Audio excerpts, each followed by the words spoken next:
ఈరోజు గ్రహబలంకి రావడం నాకు చాలా సంతోషంగా ఉంది. మాకు ఎప్పటి నుంచో అనుకుంటూ ఉన్నాం, నేను రావడం ఫస్ట్ టైం. వెళ్ళినప్పటి నుంచి వెళ్దాం అని చెప్తున్నారు, కానీ అనుకున్నా ఎన్నోసార్లు కుదరలేదు. దేవుడే పిలిపించుకుంటారంటారు చూడండి, అది నిజం, మాటలు నిజం. ఈరోజు ఆలగడ్డకి నిన్న మా అత్తగారు జయంతికి పాపని మొట్టమొదటిసారి తీసుకొచ్చాం. అండ్ అది కూడా అత్తగారి జయంతి తీసుకొద్దామని ఎప్పుడు ఎంతో కాలంగా వెయిట్ చూస్తూ ఉన్నాం. షూటింగ్ జరుగుతూనండి, ఆవిడ పనుల మీద ఉన్నారు, పిల్లలు. సో ఫైనల్గా నేను బ్రేక్ తీసుకొని ఆ ప్రొడక్షన్ కూడా నాకు ఆఫ్ ఇవ్వడం థ్యాంక్ యూ. అండ్ ఈరోజు ఇక్కడ రావడం చాలా మనశ్శాంతిగా ఉంది.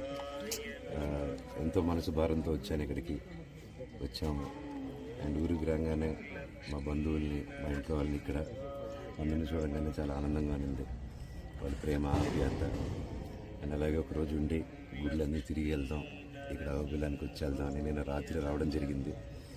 వచ్చి తిరిగి వెళ్ళాము, కొంచెం చీకటి పడింది వచ్చేసరికి. లేదు, తెల్లారుజామున మళ్ళీ వద్దామని ఈరోజు మేము పొద్దున్నే బయలుదేరాల్సింది ఉండి మళ్ళీ గుడి దగ్గరికి వచ్చి ఇక్కడ టైం స్పెండ్ చేసి కొంచెం దేవుడి దర్శనం, ఇక్కడ కొంచెం టైం స్పెండ్ చేస్తేనే మనసు చాలా ఆనందంగా ఉంది.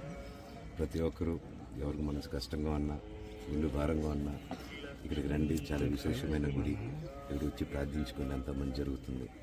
ఆ నరసింహస్వామి ఎప్పుడూ తోడుగా ఉండాలని, మాకు, మా కుటుంబానికి, మీకు, మీ కుటుంబానికి తోడు ఉండాలని కోరుకుంటున్నాను.